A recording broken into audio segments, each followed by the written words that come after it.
భద్రాద్రిలో సీతారాముల కళ్యాణోత్సవానికి ఏర్పాట్లు జరుగుతుంటే ఇటు రాజధాని శ్రీరాముని భవ్య శోభయాత్రకు ముస్తాబవుతోంది.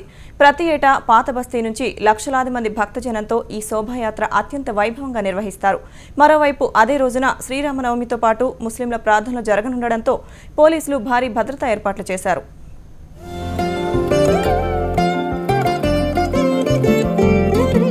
శ్రీరామనవమి సందర్భంగా ప్రతి ఏటా నగరంలో లక్షలాది మంది భక్తులతో శ్రీరాముని భవ్య శోభయాత్ర జరుగుతుంది.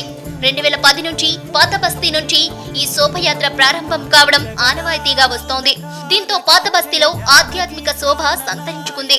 శ్రీరాముని రథంపై ఆసీనులయ్యే దేవతలకు ప్రత్యేక పూజలు, హవనం తర్వాత ధూల్పేటలోని రాణి అవంతిబాయి నగర్ నుంచి శోభయాత్ర ప్రారంభమవుతుంది.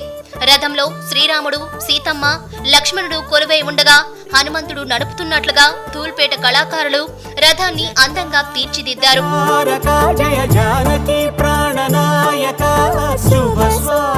ధూల్పేటలోని రాణి అవంతిబాయి నగర్ నుంచి ప్రారంభమయ్యే ఈ శోభయాత్ర గండి హనుమాన్, ఆంధ్ర కాలనీ, మంగళహట్, ఆర్య సమాజ్, పురాణాపూల్ గాంధీ విగ్రహం, టెక్కర్వాడి, చుడి బజార్, బేగం బజార్, ఛత్రి, గౌలిగూడ, కోటి, రాంకోటి మీదుగా హనుమాన్ వ్యాయామశాల వరకు చేరుకుంటుంది. ప్రతి ఏటా భక్తుల నుంచి శోభయాత్రకు విశేష స్పందన వస్తుందంటున్నారు నిర్వాహకులు. శ్రీరామనవమి రోజు ధూల్పేట నుంచి ప్రతి సంవత్సరం లాగా ఈ సంవత్సరం కూడా పెద్ద ఎత్తున శోభయాత్ర మన రాణి అవంతిబాయి ధూల్పేట నుంచి రేపు ఇక్కడికేం వెళ్తుంది.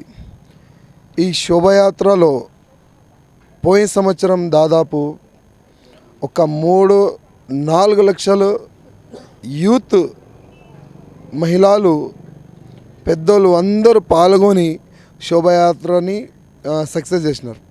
ఈ సంవత్సరం కూడా పెద్ద ఎత్తున జనాలు ఈ శోభాయాత్రని చూడడానికి వస్తుందని మాకు నమ్మకం. మరోవైపు శ్రీరామనవమి ముస్లిం సోదరుల ప్రార్థనలు శుక్రవారం నాడే ఉండడంతో పోలీసులు అప్రమత్తమయ్యారు.